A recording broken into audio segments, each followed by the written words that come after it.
How to set only admin can send message on WhatsApp. In order to restrict our WhatsApp group so that only admins can send message, you need to follow these steps. Open up your WhatsApp, make sure that you already have a group where you're the admin.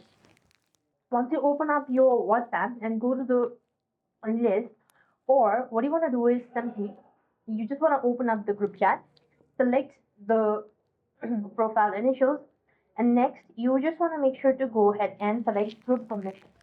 When you go to group permissions, then you have to locate or toggle the button send message. When this settings is disabled, only admins will have the ability to send message in the group.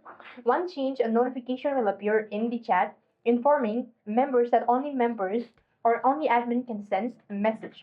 And that is how you're going to send message or set only admins can send message on WhatsApp. I hope the video was helpful.